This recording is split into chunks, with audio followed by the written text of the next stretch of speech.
committee. One is that we shall start on time, which we just did, so that's good. We're going to enforce the 5-minute rule, but if time allows, we'll entertain a second round of questions, and it often does.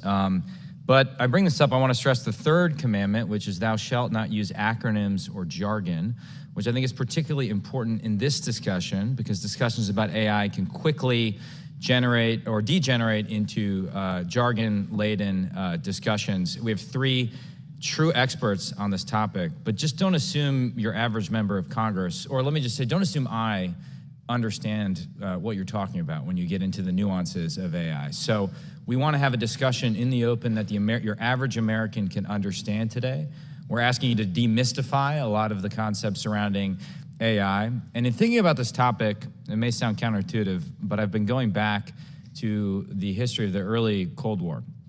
In particular, I'm obsessed with the Korean War, which is the moment in which the Cold War first turned very hot, and at great cost to Americans, at even greater cost to the Korean people themselves. And I was reading this sort of obscure book about it and came across the words of a historian named David Rees, who said, at the heart of West's military thought lies the belief that machines must be used to save its men's lives. Korea would progressively become a horrific illustration of the effects of a limited war where one side possessed the firepower and the other the manpower. There's a lot of different ways to interpret this in the current context, and particularly in the context of this hearing. One is that AI could potentially increase the destructive power of modern warfare. The other is AI has the potential to decrease it, or at least decrease the exposure that our soldiers, sailors, airmen, and Marines take when they put themselves in a combat situation. Or the third, and what is unique in contrast to the early Cold War, is that the machines themselves might somehow take power and go beyond our ability to control them. Today, we want to dig into all of these different hypotheses. The only thing is I've dug into this topic, and I want to commend the ranking member, Mr. Khanna, for the way in which he's worked with me to really use the subcommittee to explore AI concepts. We had a very fascinating discussion with Elon Musk last week. I'll say there were some sources of disagreement. Mr. Musk believes China's on Team Humanity. I'm not persuaded of that point. And the only thing I've become convinced is that the CCP, if they win this competition or win the sort of AI component of this competition, will likely use that technology for evil as a way of perfecting a repressive totalitarian surveillance state, as well as exporting that model around the world. Whereas we in the West, we in the free world at least have the chance of using it for good. So to make sense of all these things, we're lucky to have 3 incredible witnesses. Mr. Alex Wang is the CEO of Scale AI, and I don't know, you might be the most successful MIT dropout of all time at this point, but there's actually probably a unique subset of people that qualify there. Mr. Klein Kitchen is a senior fellow at the American Enterprise Institute, and someone many of us on Capitol Hill look for advice when talking about the intersection of technology and warfare. And Dr. Hania Mahmoodian of Data Robot is an absolute AI expert as well. So I've been looking forward to this hearing for a long time. I look forward to an open and honest discussion. Just remember, no acronyms, no jargon. And with that, I yield to the ranking member, Mr. Khanna.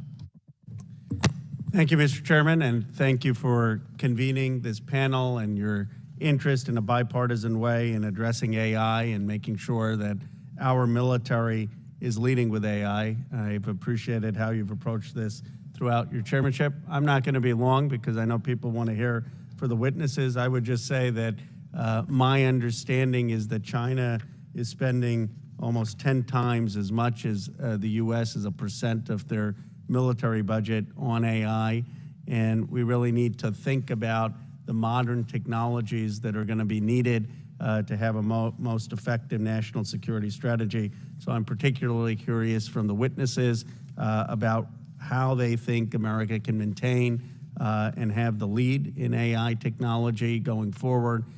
What are the investments we need to make, and what are the standards we need to have to ensure that our AI is used most effectively? I'm looking forward to this panel. Thank you. Mr. Wang, you are now recognized for 5 minutes. Chairman Gallagher, Ranking Member Khanna, and members of the subcommittee, my name is Alexander Wang, and I'm the founder and CEO of Scale AI. It is an honor to be here today to testify at the dawn of this new era of warfare, one that will be dominated by AI, and what the United States must do to win. In 2016, I founded Scale with a mission to accelerate the development of AI. From our earliest days of working with the leading autonomous vehicle programs at General Motors and Toyota, technology companies such as Meta, Microsoft, and OpenAI, and partnerships with the US government, including the US Department of Defense's CDAO, the US Army, and the US Air Force, we've been at the forefront of AI development for more than 7 years. The country that is able to most rapidly and effectively integrate new technology into warfighting wins. If we don't win on AI, we risk ceding global influence, technological leadership, and democracy to strategic adversaries like China. The national security mission is deeply personal for me. I grew up in the shadow of the Los Alamos National Lab. My parents were physicists and worked on the technology that defined the last era of warfare, the atomic bomb. The Chinese Communist Party deeply understands the potential for AI to disrupt warfare and is investing heavily to capitalize on the opportunity. I saw this firsthand 4 years ago when I went on an investor trip to China that was both enlightening and unsettling. China was making rapid progress developing AI technologies like facial recognition and computer vision and using these for domestic surveillance and repression. That same year, President Xi Jinping said, quote, "We must ensure that our country marches in the front ranks where it comes to theoretical research in this important area of AI and occupy the high ground in critical and AI core technologies," end quote. China is investing the full power of its industrial base for AI. This year, they're on track to spend roughly 3 times the US government on AI. The PLA is also heavily investing in AI-enabled autonomous drone swarms, adaptive radar systems, autonomous vehicles, and China has launched over 79 large language models since 2020. AI is China's Apollo project. To lead the world in the development of AI, we must lead the world in the amount of high-quality data powering AI. Scale is firmly committed to doing our part to support the US government and ensure America maintains its strategic advantage. Today, we do so in 3 ways. 1, Scale Data Engine. We annotate and prepare vast troves of data for the US government. 2, Autonomous Mission Systems. We partnered with DIU to develop a data engine that will support the Army's Robotic Combat Vehicle program. 3, we developed Scale Donovan, our AI-powered decision-making platform that rapidly helps the US government make sense of real-world information. The DoD has also taken a number of steps in the right direction, most notably with the launch of the Chief Digital and Artificial Intelligence Office. While this progress is promising, more must be done to achieve AI Overmatch. AI Overmatch is our 5-pillar plan to maintain the United States' security and technological edge in this new era. First, investment in AI. It is critical to increase America's investment to maintain our leadership. Despite record AI investment in the FY24 President's budget, the US is still spending 3 times less than China. Second, data supremacy. AI systems are only as good as the data they are trained on. The DoD creates more than 22 terabytes of data daily, most of which is wasted. AI warfare requires leading the world in developing AI-ready data. Scale fully supports the CDAO and its legislative mandate to establish a centralized data repository, which will enable the DoD to harness the power of data with AI. Third, testing and evaluation. It is one of the most important ways to ensure that AI models are accurate, reliable, and uphold the DoD's ethical AI principles. The administration has embraced this concept by highlighting Scale's role building an evaluation platform for frontier LLMs at DEF CON. Fourth, Pathfinder projects. Congress should authorize and fund new programs with the mission of developing innovative AI-powered warfighting capabilities. Since Project Maven was started more than 6 years ago, no new AI Pathfinder projects have begun. Fifth, upskilling the workforce. The US should invest in rapidly training the DoD workforce for AI. Scale's already worked on this with the DoD to tackle this challenge head-on. In St. Louis, we established an AI center, which has created more than 300 AI-focused jobs, ranging from entry-level labelers to machine learning engineers with advanced degrees. The race for global AI leadership is well underway, and I could not be more excited to do everything in my power to ensure that the US wins. It is in moments like this that Congress, the DoD, and the tech industry can either rise to the challenge together or stand idle. I've included my further remarks in a written statement to be submitted for the record, and thank you again for the opportunity to be here today. I look forward to your questions. Thank you. Thank you, Mr. Wang. Mr. Kitchen, you are recognized for 5 minutes. Good morning, Chairman Gallagher, Ranking Member Khanna, and members of the committee. Thank you for the privilege of testifying. I'd like to use my opening statement to make 3 points. First, I believe artificial intelligence, and particularly emerging capabilities like generative AI, are a national security lifeline for the United States. The national security community has discussed the potential of AI for years, but now it seems these technologies are finally maturing to where they can be applied at scale, with few doubting that they will soon reshape almost every aspect of our lives, including how we fight and win wars. The importance of AI is felt as acutely in Beijing as it is in Washington. But until recently, I was not at all confident that the United States would hold the AI advantage. If you assume this advantage comes down to algorithms, data, and hardware, just 1 year ago, I would have given the United States the advantage on algorithms, the Chinese the advantage on data, and I would have called hardware a jump ball. But this deserves another look. Large language models and other generative AIs may be moving the competition back to the American advantage. The US dominates the underlying computer science giving birth to these advancements, and we remain the home of choice for global talent. On hardware, a strong bipartisan consensus is allowing us to meaningfully constrain China's access to cutting-edge capabilities like advanced graphics processing units, and even more can and should be done. For example, limiting Chinese cloud services would be an excellent next step. Finally, on data, while the Chinese economy and people continue to generate a deluge of digitized data, and while the Chinese Communist Party continues to have unfettered access to these data, the promise of synthetic data and the fact that many of the new AI models are indexed on the open internet may blunt the CCP's advantage.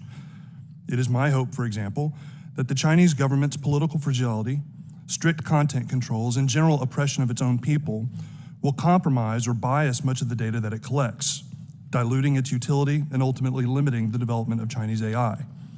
At the very least, I think that the United States has an opportunity to surge ahead of Beijing if we are aggressive and deliberate. But AI offers the US more than bespoke capabilities. Large language models and other generative technologies, if properly realized, could provide an economic base for a new era of American prosperity and security. For years, we have known that the United States is not investing in its military sufficiently to meet the demands of the nation. The truth of this has been laid bare as our defense industrial base struggles to keep up with the demand of the conflict in Ukraine, for example. But according to one recent study, existing generative AI capabilities could add the equivalent of 2.6 trillion to 4.4 trillion annually to the global economy, and that this estimate would double if we include the impact of embedding generative AI into existing software that is currently used. The bottom line is this. I believe AI is offering us an opportunity to get our economic house in order, to lay a foundation for our nation's long-term prosperity, and to build a national security enterprise that is properly resourced.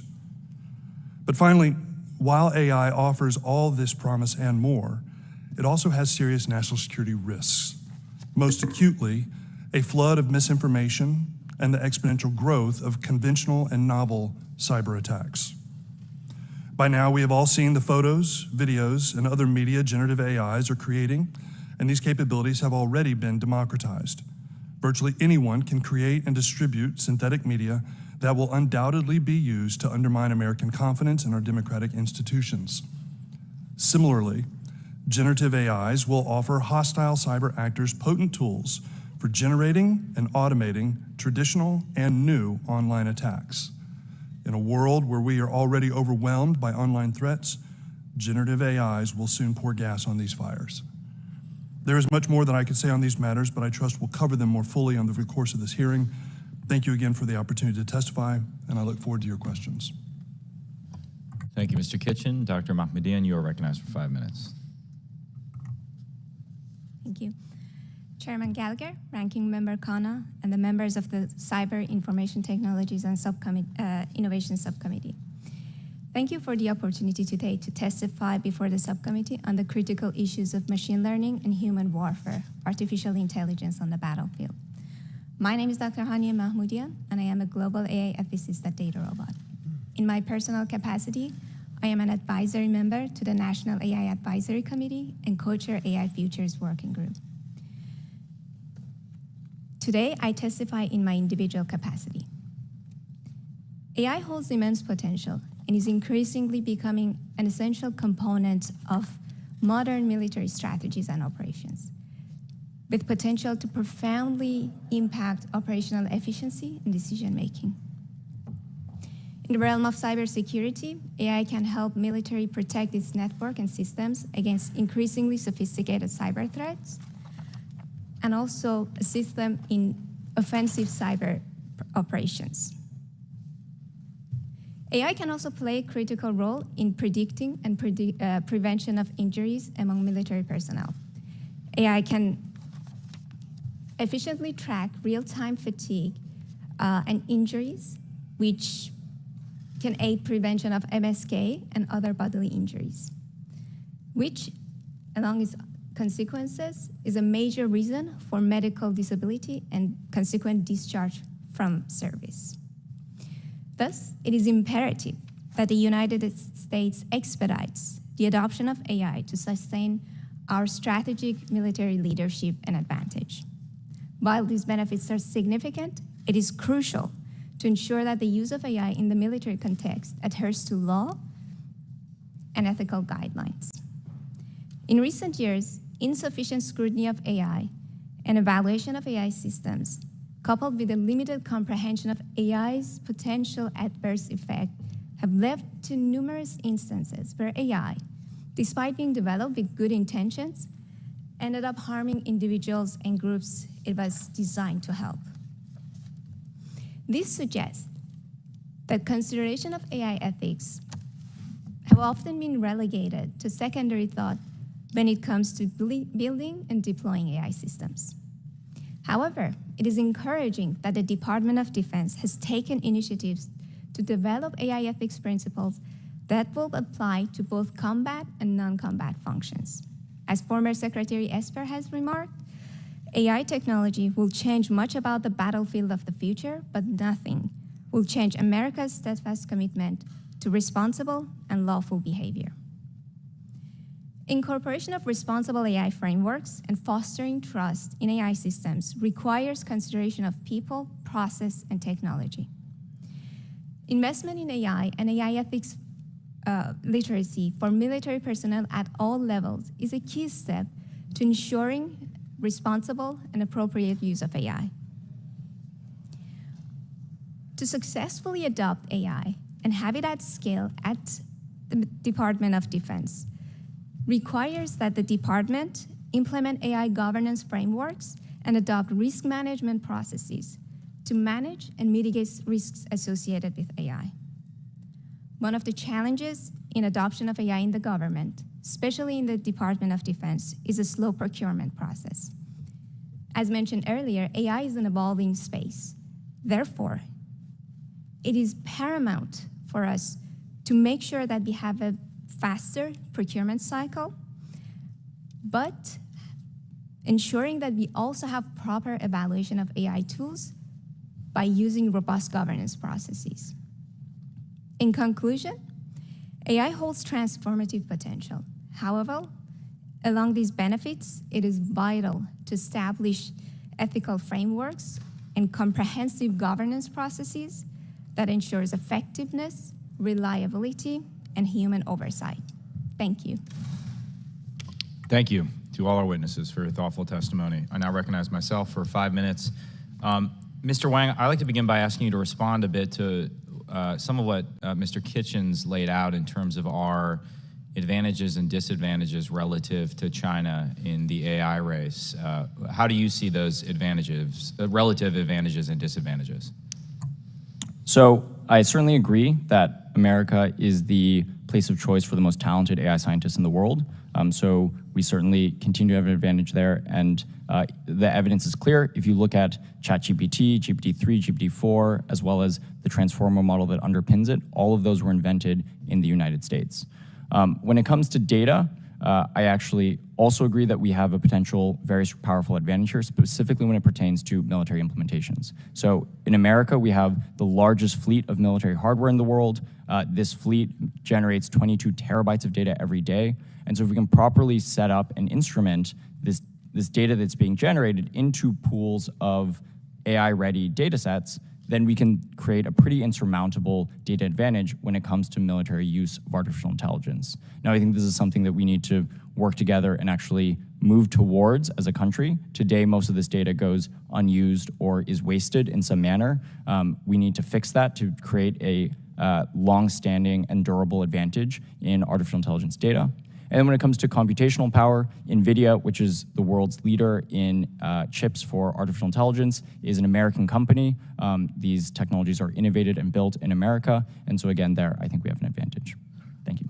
And I mean, you've dealt a lot with the Pentagon. It's a customer of yours. Why is it at present, I know a lot of this is in your written testimony, that it is wasted? What's preventing us from harnessing that data? And I guess more broadly, what's preventing us? Why have we not had new Pathfinder projects since Maven?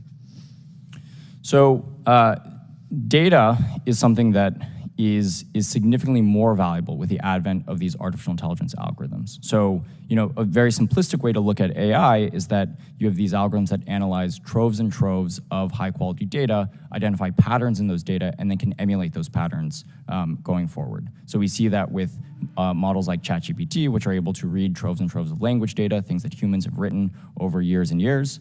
Then it can emulate how a human might speak in a lot of these instances. So these artificial intelligence algorithms have made data significantly more valuable than they have in the past. And so it's a new paradigm that the DoD needs to adapt towards.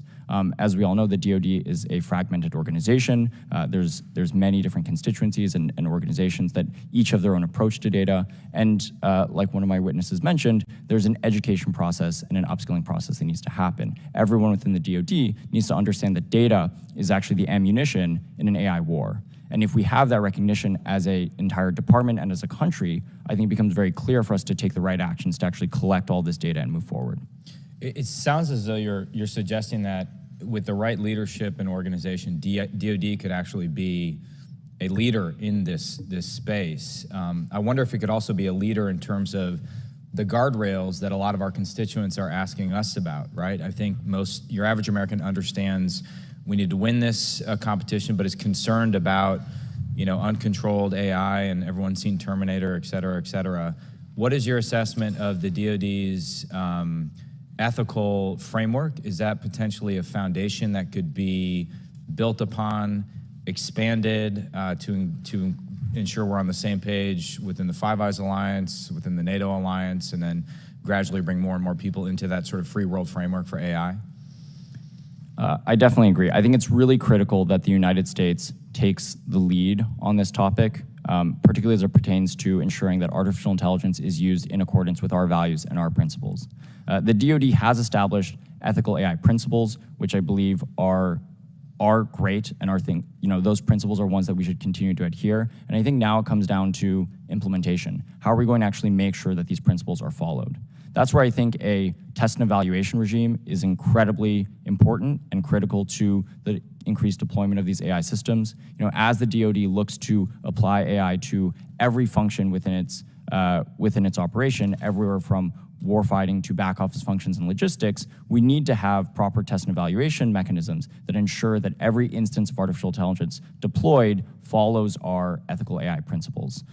So I think we need to set up the framework by which we can ensure all this deployment follows those principles and really lead the world in terms of thinking on how AI can be used in accordance with democratic principles. I have questions for the other witnesses that I'll have to save for a second round. I recognize Mr. Khanna for 5 minutes. Mr. Keating, would you like to go? Thank you, Mr. Chairman, since I have to do this. See if I can do, in realizing 5 minutes here, 3 quick questions and quick answers, I hope.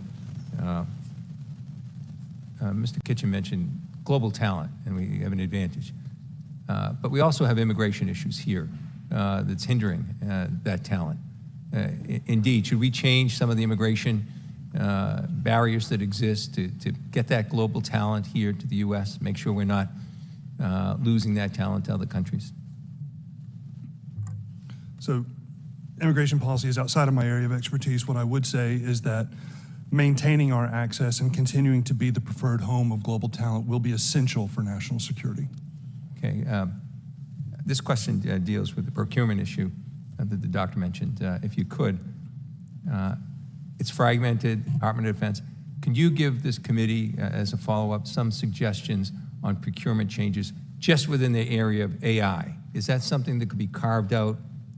Because this is an area of great significance, and you mentioned that, and I agree, it's a major, major problem. It's problem generally, but can we do something specifically with that you could suggest to this committee? So one area that we can think about, and I have to emphasize that military is not my area of expertise, but one area that I can bring from the business perspective, because on the business side, we also go through procurement cycles through proof of value or proof of concept. So one of the challenges that we also see over there is the long process of evaluation, which if we have standard procedure in place, it would, these type of processes, these type of evaluations, as long as they're standardized, it can go much faster. Thank you. Mr. Wang, you're familiar, though, on the military side. Can you follow up on that?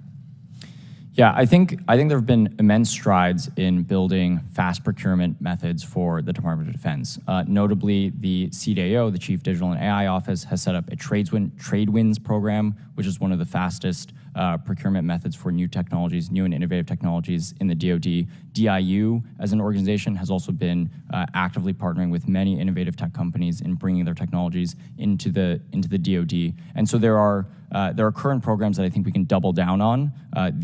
Both of these instances that I mentioned at the CDAO and at DIU are working, and I think what we need to look towards in the next era of AI is doubling down on some of these fast procurement methods and ensure that we continue innovating. Is that something that you could follow up with the committee and provide that kind of information? How it could be tailored or double down, as you said, more efficiently? Something we could exchange with the military. Of course. Great. Thank you. Then, just an overview. I think Mr. Wang, if it might be the proper person, but the others can comment in the 2 minutes I have left. Mr. Wang mentioned that we have a data advantage in the U.S., but we're not capturing all that data. But I think inherently in our democracy with privacy right protections, we're at a disadvantage in terms of how Chinese operate themselves. And it can't just be broken down into information, military and otherwise. All that information is valuable that they gathered. Is there an area where, because of our privacy protections, which is something we shouldn't change in our country, where we might be in an inherent disadvantage with China?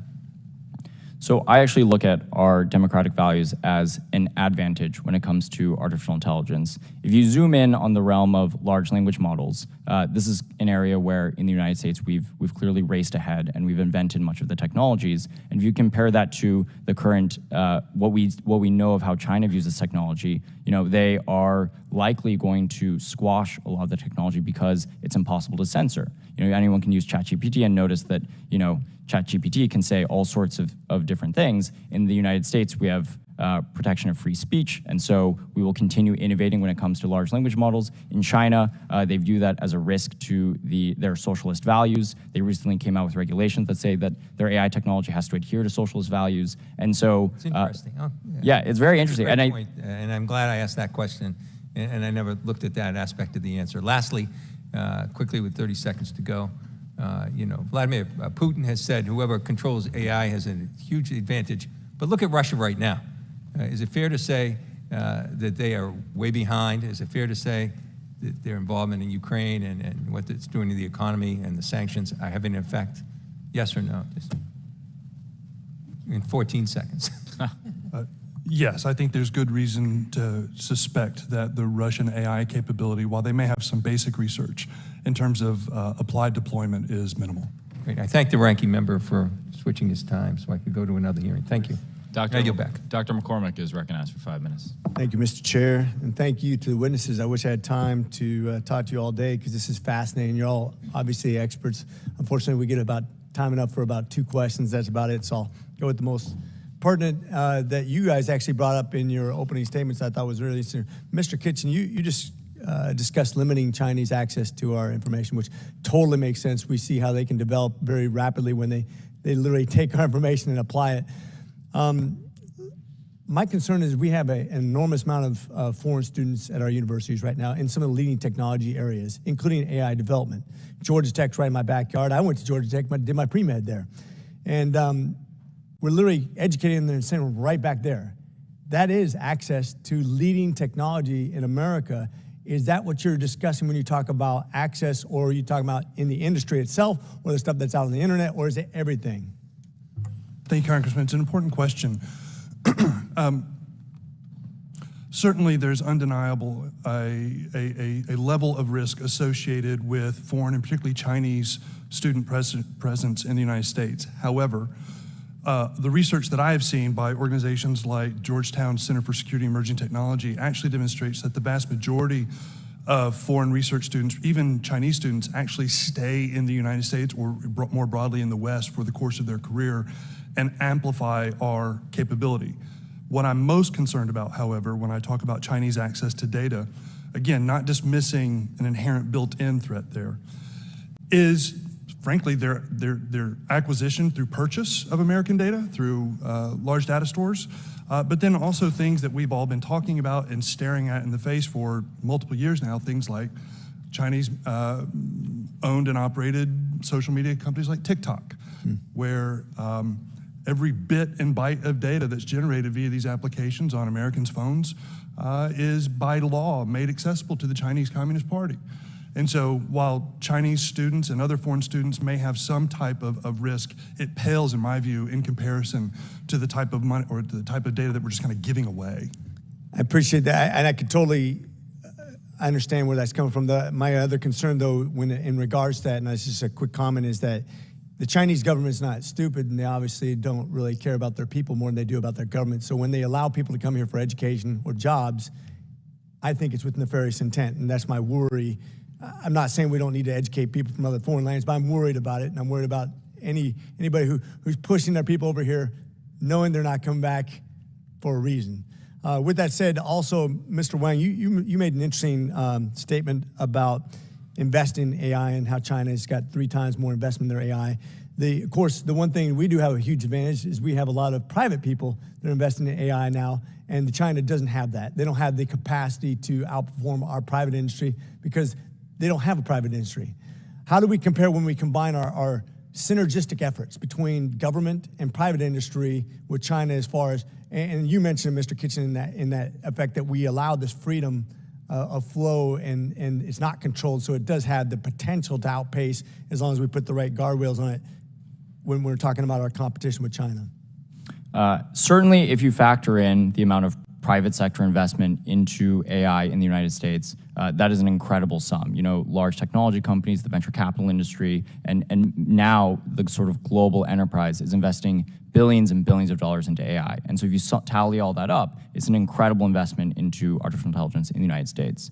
That being said, I don't think we should rest easy on that because military implementations of AI are going to be incredibly important. We need to ensure that in this next phase that the US is both economically dominant, but also has military leadership as well when it comes to artificial intelligence. And so, you know, we need to consider what the overall investment into military implementations looks like, and that's where there's a large disparity. That's where China's investing 3x more, and if you compare as a percentage of their overall military investment, the PLA is spending somewhere between 1% to 2% of their overall budget into artificial intelligence, whereas the DoD is spending somewhere between 0.1% and 0.2% of our budget into AI. That's a good point, and it is interesting to watch these private industries now in the United States pairing with the DoD to develop a lot of that stuff, which is very cool, including yourself. I will say, since I'm out of time, is just that we shouldn't sleep on Iran and Russia, who obviously want to be players. They've used technology in the past to disrupt other countries, and they, of course, love misinformation. So this is something we need to be aware of. So thank you. With that, I yield. Mr. Khan is recognized for 5 minutes.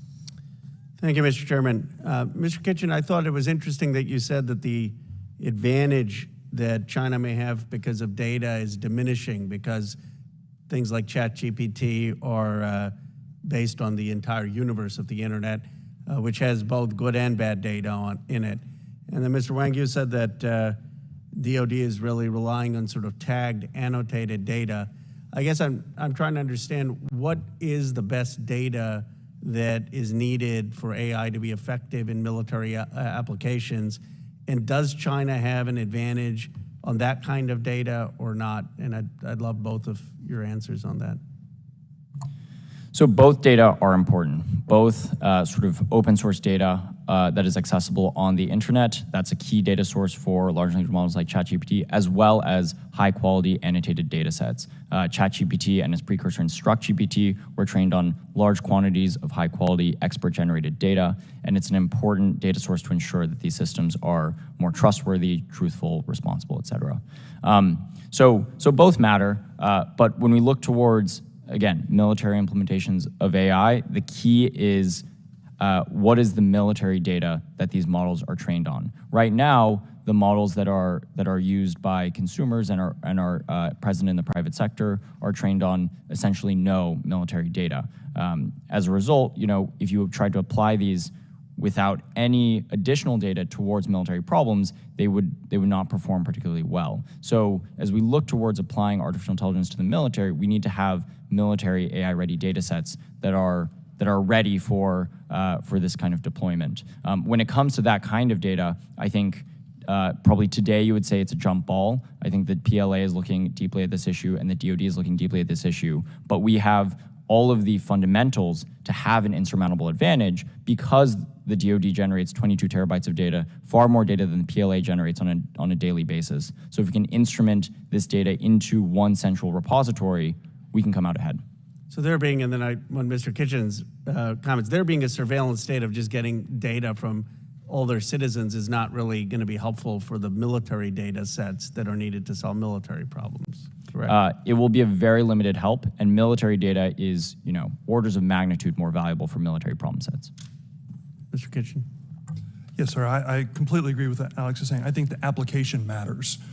So in military applications, particularly anything that would be tactical or kinetic, military-generated, well-curated data is really going to be the key differential. The point that I was trying to raise when I mentioned the data advantage perhaps swinging back our way, it's in one sense aspirational. Part of the hope of generative AI is that over the course of time, we'll be able to generate what's called synthetic data.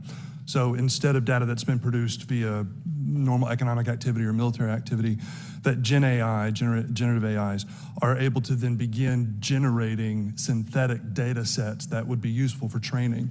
I suspect that we're, number one, not there yet, and number two, that those data sets will be helpful for broad economic application, but not at all or it will be supplemental to the type of military applications that Alex was discussing. Thank you. Dr. Mahmoodian, thank you for your testimony. I know Secretary Esper had introduced an AI framework guidelines for DoD. I'm not sure if that's been updated now. Are there things you'd want the DoD to do more in terms of the ethical guidelines framework for the use of AI? So the DoD, as I mentioned, they already have AI ethics principles in place. So one comment that I would have about that is how we can make these frameworks from abstract to a practical form of view. And that comes with the education of the personnel, to make sure that personnel understand what these principles mean and how they can actually in practice apply to their use cases that they're working on. So that's the first step.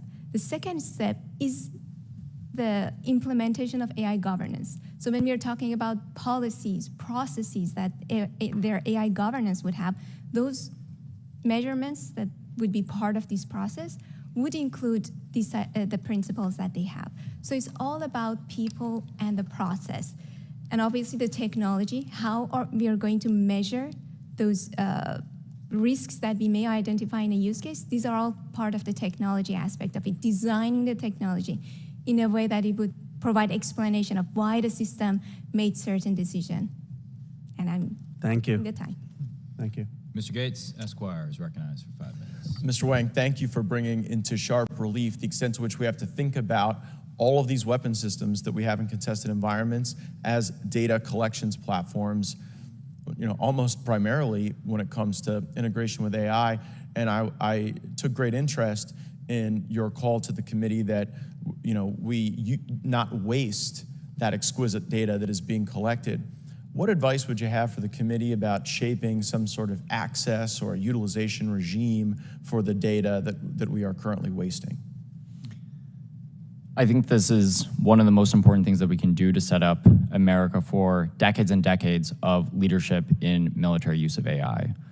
Right now, a lot of this data goes onto hard drives, and what ends up happening are these hard drives are either overwritten with new information, so the old data gets deleted effectively and lost, or these hard drives go into sort of closets or places where they never see the light of day. So first is instrumenting the data to sort of flow into one central data repository. The CDAO has a legislative mandate to do so and set up a central data repository for the DoD. So I think that's of critical importance. And then this is a whole of DoD issue. Every service, every group, every program needs to be thinking about how can they all of the data that their programs are collecting and that are being generated within their purview, how can they ensure that all of these data flow through into one central data repository and then are prepared and tagged and labeled for AI-ready use down the line? And it would seem as though under the normal construct of a mission set, someone might reasonably be stovepiped away from the broader utilization of some of that data. So it almost seems like something that is an appendage to a mission set. Very hard to weave it in because as you're collecting data in contested environments, it could be for all kind of reasons and all kind of help. I wonder aloud, what will be commoditized first? The processing capability on some of these platforms or the data itself? Well, I think you're right that this is, data is a new asset for this new regime of AI warfare. Data truly is the ammunition that will power, our future efforts in the military. So, it is a new paradigm to think about data as a key and central resource versus, as you mentioned, an appendage that is sort of doesn't feel particularly critical to the future operation of our programs. Yeah, we do all kind of domestic policy, military policy around who can access rare earth minerals, who can access various forms of energy, and I wonder if in the future a nation state's access to exquisite data sets that have been properly stored and collected are viewed just as precious. I also wanted to reflect on the smartest hour I ever spent, and it was listening to Elon Musk with our chair and ranking member discuss some of these issues, and I would encourage anyone watching this who has an interest in the issue. Hard to find a conversation on the internet with a higher average IQ across the board than that one. But what Mr. Musk presented as an argument was that China understands that AI control of governance is equally a threat to them and to the United States. And so Mr. Musk's argument was, we really are ideal partners with China because we share a common goal to not have the AI robots ultimately take over our governance. And our chairman offered, I think, a pretty strident critique of that perspective, saying that while we view China as typically thinking long-term, in the short term, they're more team communistic genocide than they are team humanity. So I was just wondering if, because you had so much in your written testimony about your time in China and how that shaped your perspective on the ethics of all this, do you think China sees an overlap of interests with the United States on this, or do they see us as explicitly an arm's length competitor? I think it would be stretched to say we're on the same team on this issue. I think that if you look at the last generation of AI, computer vision technology, the way that China approached it was utilizing it, building an industrial base that was government funded to immediately build advanced facial recognition technology for the suppression of their population and the suppression of Uyghurs, ultimately sort of tightening the grip of their totalitarian regime. I expect them to use modern AI technologies in the same way to the degree that they can, and that seems to be the immediate priority of the Chinese Communist Party when it comes to implementations of AI. So we'll count you on Team Gallagher, not Team Elon on that. And just a question for the record, I would love to know everyone's perspective on what the most important alliances the United States is involved in when it comes to these AI regimes. Is it AUKUS? Is it Five Eyes? Does NATO have a role to play in some of the ethics around this? So I'd love to submit that. Well, I'll break the second commandment, which there's a corollary. If you say something nice about me or the ranking member, you get more time. I just quickly, what is the answer to Mr. Gates' question? That's an interesting question. I think they're all important. I would probably start with Five Eyes, given the strength of our partnerships with within that group. But as we look towards artificial intelligence as a global technology that will shape much of the future of the world, I think we need to form as many key partnerships as possible to ensure that particularly the governance of this technology, both for certainly for military use, for use in intelligence, and for use in sort of in commercial purposes, are adhering to the democratic values that we have as a country. Quickly, Mr. Kitchen.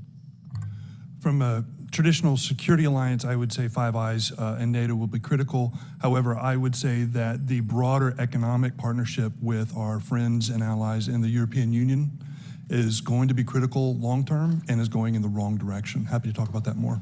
Quickly, Dr. Mahmoodian. I'm echoing the sentiment that the other witnesses has had.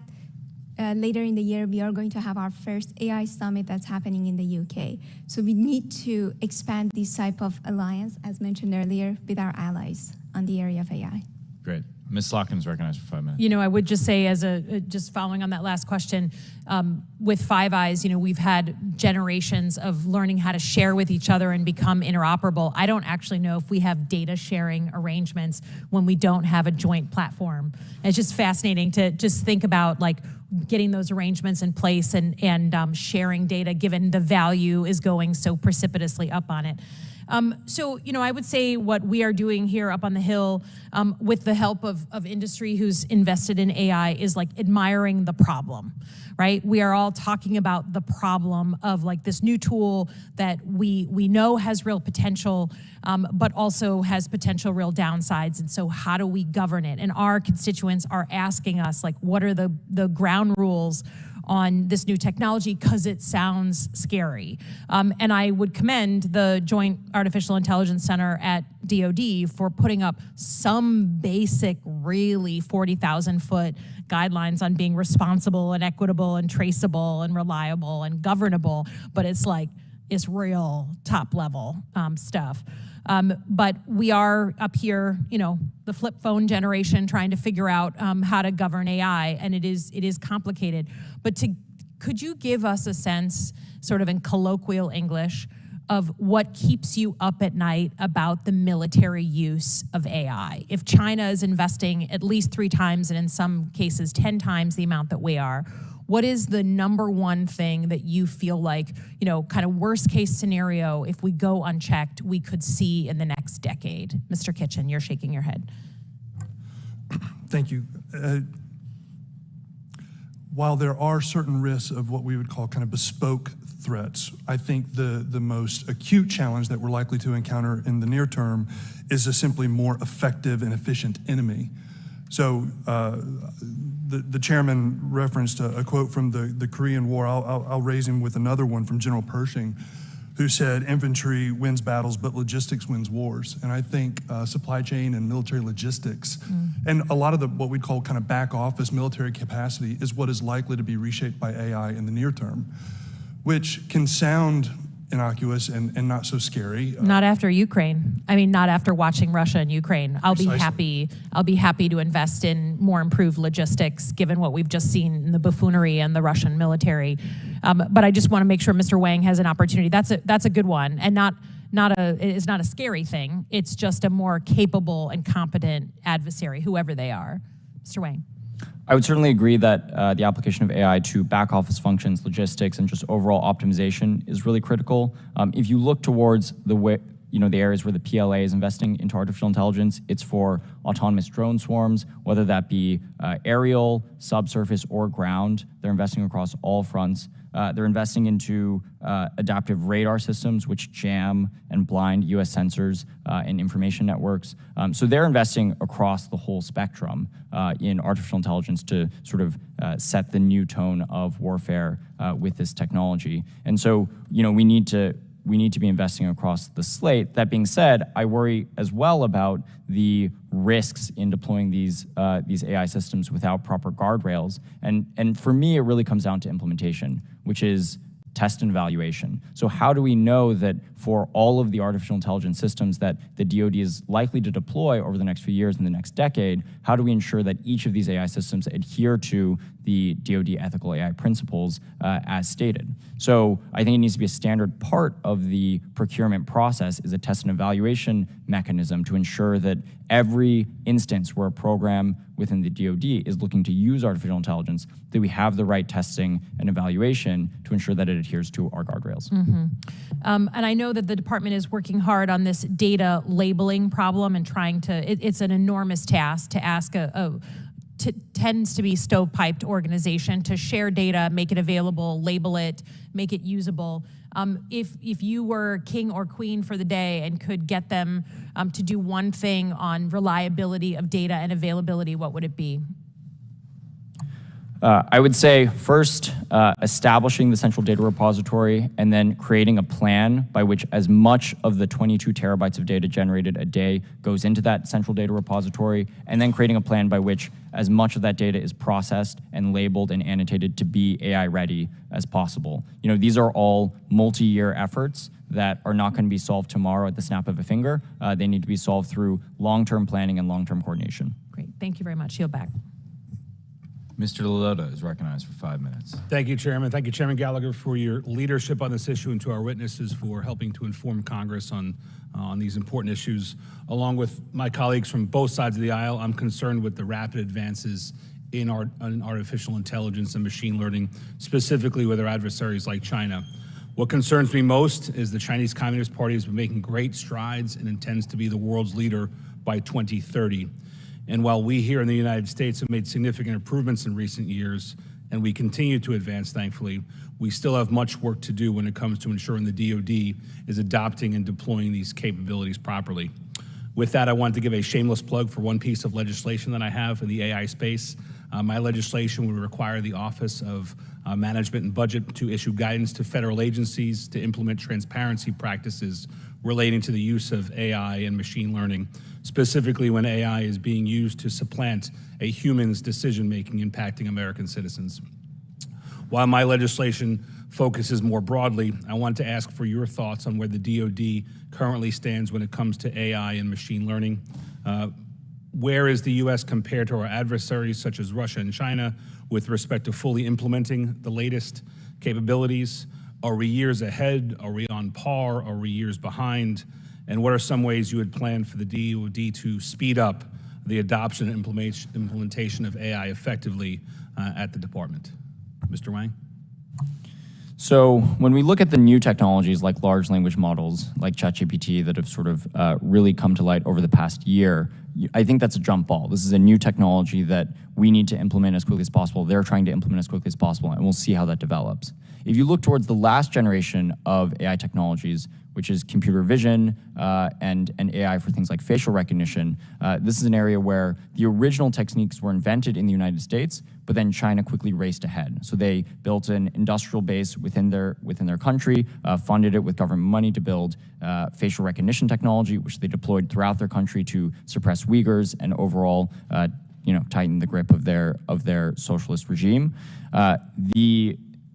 If you look today at the leaderboards for computer vision AI competitions globally, Chinese companies, Chinese universities dominate compared to American institutions. So if you look at that as a case study, the Chinese system clearly has an ability and a will to race forward when it comes to artificial intelligence deployments. Now, as we look towards this next field of large language models, we have reasons to be optimistic. China is going to be more reticent to invest into large language models because they are difficult to censor.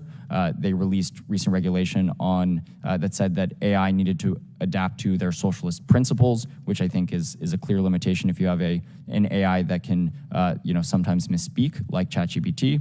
So we have reasons for optimism, and again, the DoD produces more data than the PLA by orders of magnitude. We generate 22 terabytes of data every single day, and so if we can properly build an advantage here, it'll be quite durable.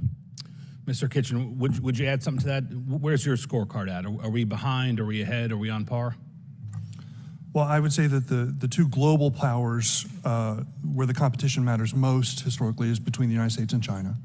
as I mentioned at the beginning of my testimony, a year ago, I had very real concerns as to how the United States was going to be able to maintain its AI advantage. But precisely because so much of the conversation around AI, legitimately so, the public conversation focuses on the risks and the kind of unknown, again, meaningful conversations. I do think, just analytically, I do believe that we have a moment to reassert American dominance in a way that really matters.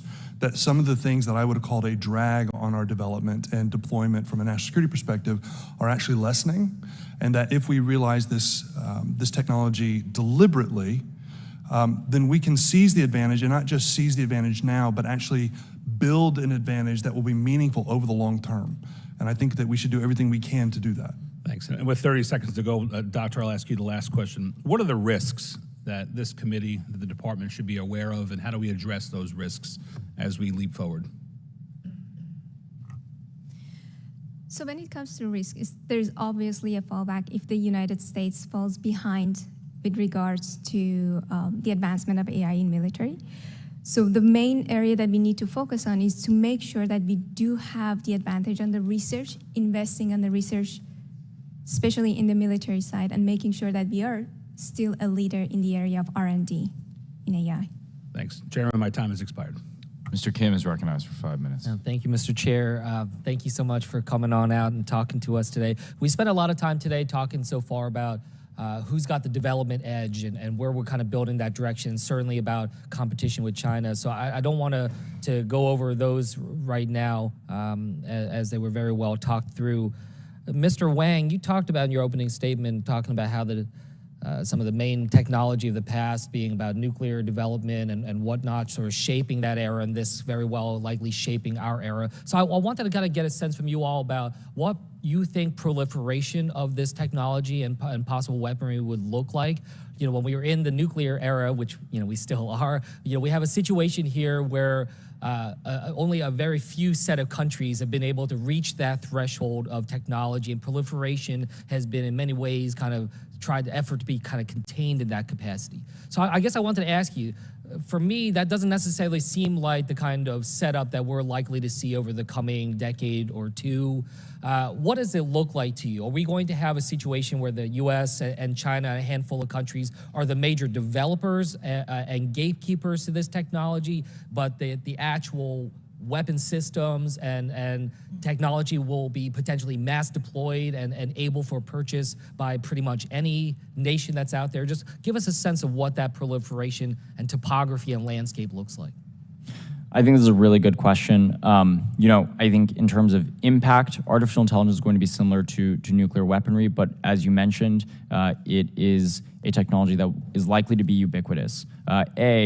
Artificial intelligence can be used across every single domain, every single function, every single activity that the military has today. So it's not sort of contained as one individual weapon. And it's a technology that is increasingly becoming a global technology. A few months ago, the UAE announced their own large language model that they had built called Falcon 40B. They actually open sourced that model to the world so that anybody on the internet can go and download that model, that large language model for use. We're seeing with the open source community when it comes to large language models that this technology is likely to be accessible in some way, shape, or form to nearly everyone in the world. That being said, I think that is not a reason to give up hope because of one of the things I mentioned before, which is for military use cases and military applications, you need algorithms that are trained on military data. And Mr. Kitchen, if you don't mind, I'd like to bring you in, but will we find a situation where, yes, some country or entity or company is doing that, but then able to then sell that type of technology and weaponry to a country or to a group? Mr. Kitchen, I'd like to also get your thoughts on potential for rogue actors, non-state actors to be able to get this type of technology, to be able to utilize it. So if you don't mind, give us some of your thoughts. So I agree with Alex in the sense of this technology having the same strategic impact of something like nuclear weapons, but one of the peculiarities of it is that this technology is overwhelmingly being developed in the private sector for commercial applications, unlike nukes. Yeah. And so one of the implications of that is that because of that and the fact that so much is done via the open source model, it's instant proliferation. It's available in terms of the underlying technology and capacity. But it's going to be the applications, the particular applications that really make the difference when it comes to capability distinctions. So, and that's where Alex's points about the United States having a potential advantage on military data, right? How we apply the underlying capability is really, really going to matter, and that's where the advantage comes to us. Now, when we think about non-state actors or kind of rogue actors, I think where the most acute challenge there is probably on novel and traditional cyber exploitation of these capabilities. So the ability to generate malicious code and automate it and deploy it is now going to be democratized to a level and at a scale that is going to be difficult. I want to just get one last question, Doctor, to bring you in on this. You know, when we're talking about this proliferation, seeing the potential for non-state actors and others, I guess, you know, we talked about some of these frameworks. The U.S. needs to lead the way, but should we be thinking about an actual international agreement here, an international treaty? Like, what kind of structure should we be building towards to give our ability to try to structure that as a whole? I completely agree. We need to think about both the domestic side. So within the United States, we need to think about how we should be governing these type of technologies, understanding its risks and having mitigation process in place. But we do need to work with allies at the international level. Okay, thank you. I yield back. Mr. Fallon is recognized for 5 minutes. Thank you, Mr. Chairman. I just wanted to follow up real quickly, Mr. Kitchen. Yeah, I think ransomware is an issue that it's a huge problem already, and it's one that largely goes under the radar unless Colonial Pipeline is hit or something at JBS, and that's where everybody talked about it for a week and then forgot about it and acted as if it's not a real problem, which it is when you have friends in industry, small companies, 100, 200 people that are getting hit. $500,000 ransoms now are being asked, or $1 million ransoms when a lot of the time it was 50 grand a few years back. Do you think that with AI, are we going to face, as you just mentioned, but I want you to expound on it, like an explosion in ransomware when you say it's democratized? I think that's certainly one of the potential implications. Honestly, I think one of the key developments over the last 2 years that has constrained ransomware to the degree that's been constrained is the war in Ukraine. That many of those cyber syndicates that were prosecuting those attacks have been repurposed by the Russian government for attacks in Ukraine and elsewhere. I think if and when that ever slows down, we're gonna feel the surge again. And I think that surge will absolutely be enabled by generative AI, because one of the key areas, there's a study that says that there are kind of 4 key areas that will constitute approximately 75% of the economic increase coming with Gen AI. One of those is in R&D and in software development being the other. And so I think that applies, unfortunately, equally to the bad guys as it does the good guys. Yeah, nobody has ever accused the DoD of being highly efficient. They're large, but when you have inefficiencies, you're talking about wasting billions of taxpayer dollars, particularly when we're in a competition with China that's even more troubling, and we need to address it. We might envision AI with future wars being fought by robots and such, but within the walls itself, these walls, Mr. Wang, in your opinion, can the Department of Defense use AI to extract efficiencies in programming and budgetary activities? For sure. One of the areas that we've already worked with some of our DoD customers on is using artificial intelligence and large language models to help digest requirements that are given by the DoD. There's so many groups within the Department of Defense that are generating requirements and matching those requirements up with capabilities in the private sector or new capabilities that the DoD develops is an incredible potential efficiency gain. There's hundreds, if not thousands, of applications like that of artificial intelligence towards making the DoD a more efficient organization. So I'm incredibly optimistic about the ability to use AI, whether it's in logistics, back office, in personnel-related matters, to build a more efficient force that wastes fewer resources and ultimately is able to have more force projection capability. I think it's the same thing holds for increased accountability with DoD contracting and spending.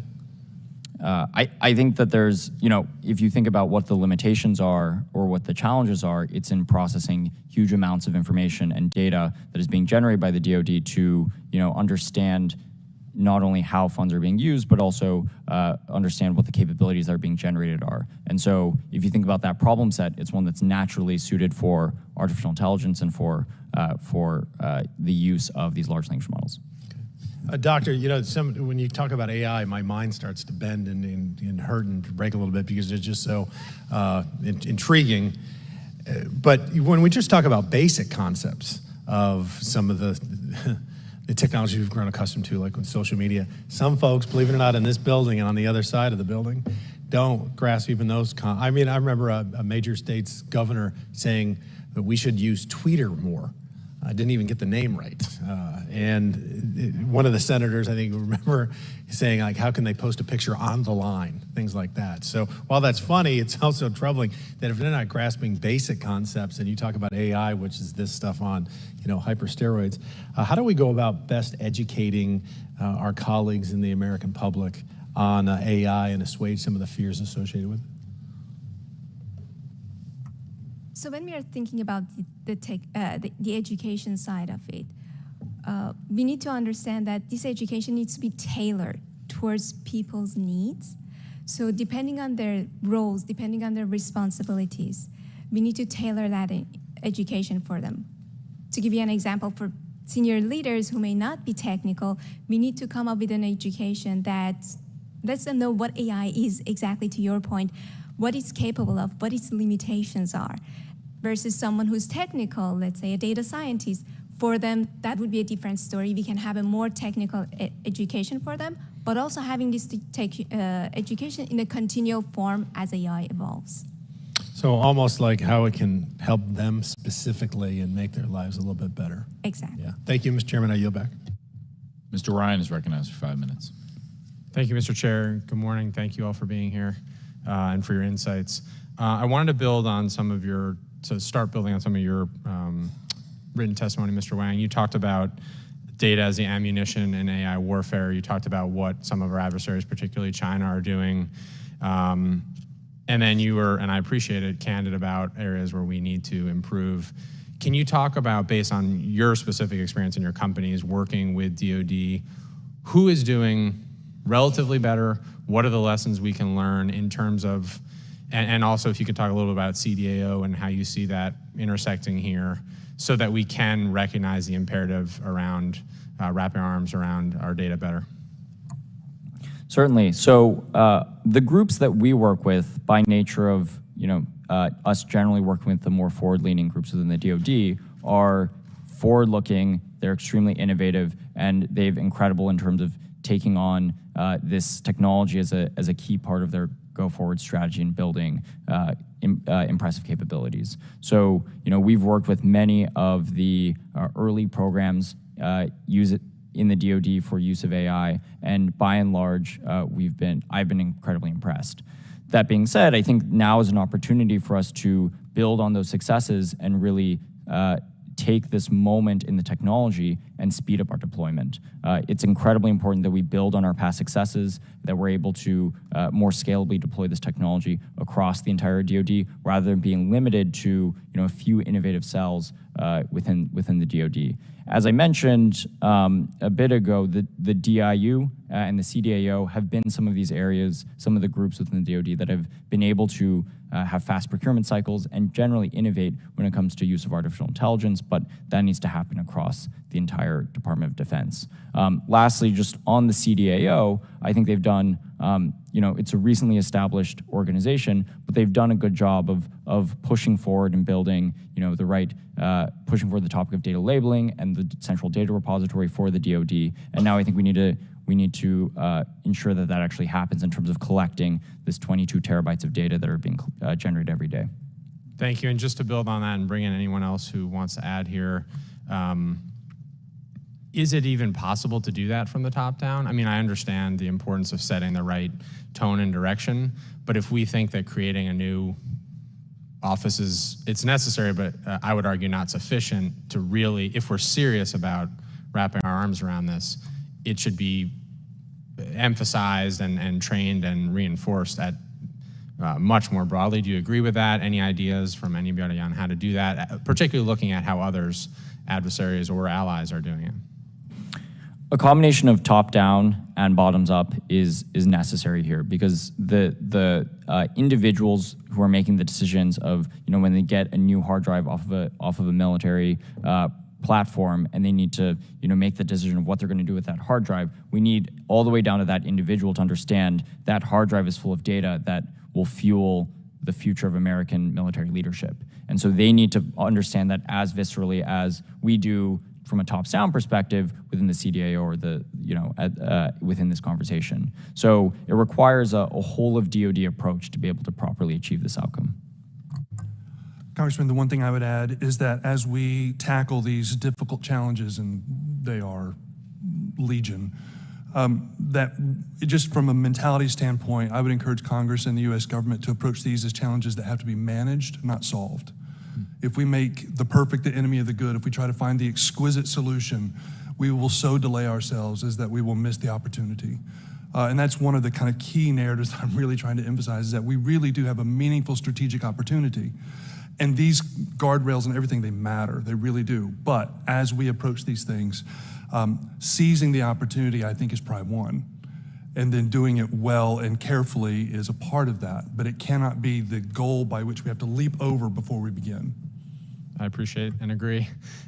Just very briefly, Dr. Mudian and anyone else, particularly talking, you hit on it all a little bit, but we're talking about DoD, but how, your sense of in the research realm, academic realm, how are we doing there? What can we do better? I think I could guess, but. So we can definitely, when we are investing in the research side of it, it opens the door for us on the innovation side to also invest in research on the safety aspect of it, on these guardrails that was mentioned. So we need to, when we are investing in the research, we need to consider both in parallel in order to make sure that we are always ahead of it. Thank you. Yield back, Mr. Chair. We'll now move to a second round of questions. I'll begin by recognizing myself for 5 minutes. I want to return to Mr. Gates' question about key allies in the AI competition. You all mentioned, our most obvious allies. I mean, I think you're right. I'm not detracting from that answer.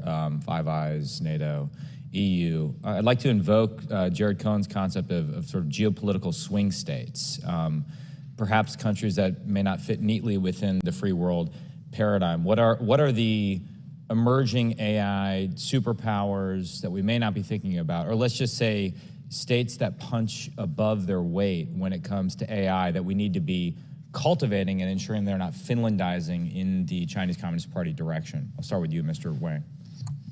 I do think it's really important, as AI sort of promises to be one of the most important technologies, both economically and militarily. There are a myriad of countries that are all getting involved. Kind of as I mentioned, the UAE has a very dedicated effort towards artificial intelligence. They've open source models. They're continuing that series of developments towards building bigger and more powerful AI models. We don't know if they're going to open source them, but we'll see. I think it's important that as they develop those, that we try as hard as we can to make sure those follow our principles and our governance regimes. India is another key country, obviously, very critical when we think about geopolitical allies. But also as you think about their developments in AI, they have an incredibly active tech sector, and they have stated efforts to develop large language models within their country. So, these are some of the countries I would say that from an AI perspective seem to be racing ahead, and ones that we want to ensure are thinking about it, artificial intelligence and its impacts in the same ways that we are as a country. Mr. Kitchen? Would agree completely. I think this affects the way we think about our relationship. So right now, our technology supply chain is distributed in such a way as to where there are critical vulnerabilities. Many of the key nodes are deep within Chinese sphere of influence. And where I think we're going to be going is we're going to try to build trusted technology ecosystems amongst trusted partners and allies. That the idea is that we identify, particularly Western democracies, as being the type of organizations that we can partner with so that we have mutually beneficial trade and technology relationships that are the core of future national security partnerships. That requires, however, a common purpose and a common understanding of the opportunities and the challenges. And one of the things I'm most concerned about is where many of our friends and allies are in the European Union, particularly on this issue. So my point there being that when we think about military interoperability in these types of alliances, we also need to understand that military interoperability is going to be predicated on regulatory interoperability. And that is where we have a real gap between us and some of our key friends. The European Union seems to have concluded that to build their own domestic technology base, they have to deliberately constrain and at times even decouple from the American technology base. And that will not work for our shared purposes and is going to be a real problem going forward. Great point. Dr. Mahmoodian? So I completely agree with other witnesses with regards to alliance. One of the things that we need to understand also that for those type of swing states that was mentioned, we need to also think about how we can align ourselves to them to make sure that their advancement in AI is also aligned to the United States, so we would have that alliance with them rather while we are ensuring that we are still the leader in this space. Mr. Kitchen, you mentioned in written and oral testimony that on hardware, we have a strong bipartisan consensus allowing us to constrain China's advancement. There's been some suggestion, and maybe put on the select committee on China hat here, as we engage with Silicon Valley leaders, that while we admire the GPU export controls and the fact we're able to bring Japan and the Dutch along with us was great, and I give the Biden administration credit for that. There's loopholes whereby they're still able to access a tranche of these sort of second most advanced chips right now. I'm curious for your comments on that, and Mr. Wang, yours as well, and I recognize I run out of time here. Yeah, so this goes to my previous point about an iterative process. I think you were referencing the October 7th rules, the export control on integrated chips. That was the first tranche, and now we're beginning to kind of optimize and tighten those controls. It's not a surprise that government and industry are doing a bit of back and forth on this. I think there is a growing recognition between both stakeholders that action is necessary, and now we're trying to find the right way forward. I have high confidence that we'll do that. Quickly, Mr. Wang. It is true. You can see reports that ByteDance and other Chinese companies have bought billions of dollars of GPUs in the past, in this year so far. So it is something that we need to be extremely careful and vigilant about. Mr. Kauna. Thank you. When Chairman Gallagher and I had that conversation with Elon Musk, he said that AGI was 5 to 6 years away. I was surprised by that timeline. What is your sense of how long we are from AGI? AGI is an ill-defined concept, and I think many folks. Could you define it since we're not doing acronyms? Yeah. You're the guy. Sorry. AGI stands for Artificial General Intelligence, the idea that we would build an AI that is sort of generally intelligent in the way that humans are. It's not a super well-defined concept because, even in using the current AI systems, you'll notice clear limitations and issues and challenges that they have with doing even things like basic math. The AGI as a concept is an enticing one that we in Silicon Valley talk about a lot, but I don't think it's very well defined and not something certainly that should meaningfully affect how we think about, putting one foot in front of the other for not only economic leadership as well as military leadership. The reality is that the technologies today, large language models, computer vision technology, and other AI systems that are being developed and deployed today have immense bearing on the future of our world, whether that's from an economic perspective or from a military perspective. And that's why I think it's important that we set the foundations today of investing into data, investing in test and evaluation to set up the foundations for long-term success. My last comment as it comes to AGI prediction timelines, I think this is often a way to sort of distract from the current conversation, which is, in my mind, very important. Mr. Kitchen or Dr. Mahmoodian?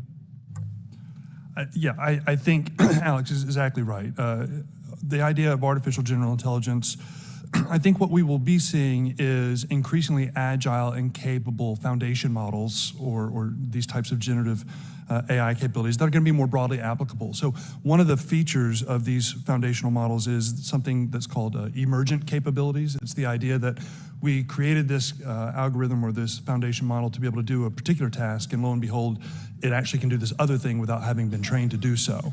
So we're going to see that. That's a common feature. But I would say that the timeline that was given to you about artificial general intelligence in the next 5 years is aspirational. If it's good, anyway. Yeah. Similar to the previous comments, it is aspirational, but what I would add to that is we are headed to that direction. We see, as mentioned, with regards to foundation models, these type of models that can provide tasks that are, they were not necessarily trained on, but they can generalize to some extent. However, while we are heading into that direction, obviously not in 5 years, but we need to also invest, while we are investing on the research side of it, we also need to invest in the guardrails, to safety aspects of it, to make sure that we are able to mitigate the risks that we are anticipating with regards to artificial general intelligence. Maybe I'll quickly ask my last question, which is, do you think we need any DoD clearance for any types of AI like we have for nuclear technology? There are safeguards. There's only so many people who can get access to it. Mr. Wang, is there anything analogous in the AI space? So as we think towards military AI systems, so much of the next generation of capabilities are going to need to be built and trained on top of already classified data. So there's already an existing sort of structure and regime to protect any models that are trained on classified data, whether it's at the secret or top secret or even beyond level, to ensure that those capabilities sort of stay limited to certain audiences and stay controlled. I don't know if we need to build even more on that, but I think that it's certainly true that most of the exquisite capabilities that the DoD looks to build are likely to be developed at the secret or top secret level. Thank you. Mr. Gates. I'm interested in the integration of AI and human performance. We always are very touched whenever we have casualties that are in training or otherwise that are preventable. What have any of you learned about where some of the potential lies in utilizing AI in integration with sensor technology or other types of human performance capabilities? One of the areas where artificial intelligence, I think, has some of the most greatest promise is in, as Mr. Kitchen mentioned before, is actually in logistics. So if you look at one of the largest causes of casualties, it actually was in transporting fuel and other resources for the military. This is an area where autonomous vehicles or even leader-follower setups are able to greatly improve the efficiency as well as reduce casualties for the military, and is one of the goals of the Army's robot combat vehicle program that we're collaborating with them on. As we look further, these AI systems are assistive technologies. With our Scale Donovan platform, we're able to assist in key decision making. This is being utilized right now in military planning exercises to help ensure that all of the data and information that the DoD has access to is being integrated into the correct military decisions. So there's an incredibly bright future, I think, for assistive use of artificial intelligence to make the DoD more effective. This is one of the most exciting things about AI, in my view, is its ability to help expand human thriving. So many will have seen a commercial with one technology provider whose their phone could help users who have speech pathologies or difficulties communicate more effectively. The OpenAI, their ChatGPT has a function for vision-impaired individuals where it describes images for them so that they can participate in knowledge gain and application. And then when we think about in the military context, it's going to be the AI underlying technology and capability that enables everything from allowing paraplegics to walk again to brain injury prevention and recovery. The things that this technology, I'm not an idealist on this, but the promise is real, and what it means for our society just in general, I think is very promising. has the son of a paraplegic mother. That's it's an inspiring concept. Doctor, I wanted to ask a little different twist on that question to you. I've talked with my colleague, Mr. Khanna, to some degree about how we ought to measure the soft power capabilities of some of these AI platforms. How is it that ethicists are thinking about what it would mean for the United States as opposed to China to be the leader in deploying 100,000 AI robot doctors into Africa or Latin America or somewhere else in the global south? It's all about how we want to have our values embedded into these AI systems. When we are thinking about these principles, one area that especially the DoD has is these systems to be governable. So depending on the level of risk that these systems pose, we want to have oversight. In some cases, the risk is low, so we may want to let the AI make the decision. Imagine a benign example being recommended a movie. That might be bad. But in specific cases, especially the ones that are lethal, we do not want the AI to make the decision. We want human oversight. We want AI to be used to provide us information, patterns that we may have not seen. So we would use those information and us humans would be able to make the judgment. So these are elements that we need to consider when we are thinking about these. That will substantially impact scalability and just the scale of being able to deploy the tech, I would think. If we have a comprehensive governance processes, actually this does not necessarily be viewed as an obstacle with regards to scalability.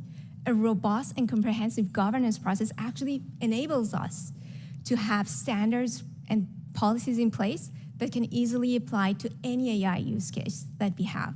So with that foundation of AI governance, we would be able to replicate the process for any AI use case that we have. Thank you. And I haven't given you enough time to answer this question, Mr. Wang, but one of the things that I'm sure we'd like to explore with you further is when we get into this test and evaluation paradigm that you keep coming back to in your testimony, it's important for us to get a concept of what the core principles of that test and evaluation regime would look like, and I hope you'll continue to work with the subcommittee on that. Yield back. I don't think there's any. I'm sorry, I'm going to do a third round, but it'll go very quick, trust me. And I'm going to apply the what I call the justice test, which is a reference to my 96-year-old grandmother, Virginia Justice, who's very smart, but is not even a member of the flip phone generation, let alone the AI generation. So I want you to imagine you're sitting across from my grandma. You each have an old-fashioned in hand. Her late husband was a World War II vet. And you get to explain to her why AI, what she needs to know about AI, why this conversation matters, both for the future of warfare as well as her life and the lives of her children and grandchildren. What do you say to the great and beautiful Virginia Justice? If we look towards World War II and the last era of conflict, new technologies like the atomic bomb were critical in ensuring that we both had American leadership and that the values that America upholds were able to continue to prosper and set the tone for the development of the world. We're now embarking on a new era of the world, one in which a new technology, artificial intelligence, is likely to set the stage for the future of ideologies, the balance of global power, and the future of the relative peace of our world. Artificial intelligence is an incredibly powerful technology that underpins nearly everything that we do from an economic and military standpoint, and therefore it's critical that we as a nation think about how we not only protect our citizens from the risks of artificial intelligence, but also protect our ideologies and democracy by ensuring we continue to be leaders. Mr. Kitchen? Ma'am, there's a new technology that, under the right circumstances, could protect your grandchildren and this nation, that could make this nation economically and militarily strong enough to defend its people and its interests, and a technology that in the wrong hands could imperil those same things. And it's really important that your government and industry work together to realize those promises and to mitigate those threats. Great. Dr. Mahmoodian? It's a technology that's pretty much embedded in our day-to-day lives. We are living with it, we are breathing with it. So we want to make sure that this technology that's part of our life has our values, the values that we fought for, is incorporated into this technology. So we still would have our civil liberties and civil rights, as well as using this technology and leveraging it to have a better quality of life. Great. By the way, it just occurred to me, though I love being a Gallagher, if I had my mother's maiden name Justice, I mean, I'd probably be president at this point. That's such a better... And a progressive. Huh? Yeah. Well played. Any other questions? Okay, a bit of housekeeping before we adjourn. I want to enter 3 things into the record quickly. The first is the article I referenced before by Jared Cohen on the rise of geopolitical swing states, published on May 15th, 2023. The second is something that you, Mr. Wang, wrote in November of last year on the AI war and how to win it, in which you say we must recognize that our current operating model will result in ruin. Continuing on our trajectory for the next 10 years could result in us falling irrevocably far behind. Why do large organizations often continue on the path to their demise, even if the future is painfully obvious? The reason is inertia. Bureaucracies will continue to glide deep into the abyss for an eternity. And then the third is a recent article by Mark Andreessen, which articulates the optimistic case for AI, entitled Why AI Will Save the World, in which he says the single greatest risk of AI is that China wins global AI dominance and we, the United States and the West, do not. I propose a simple strategy for what we do about this. In fact, the same strategy President Ronald Reagan used to win the first Cold War with the Soviet Union, which is we win and they lose. So I ask unanimous consent to enter all 3 of those into the record. Without objection, so ordered. I ask unanimous consent that members have 5 days to submit statements for the record. And the hearing stands adjourned.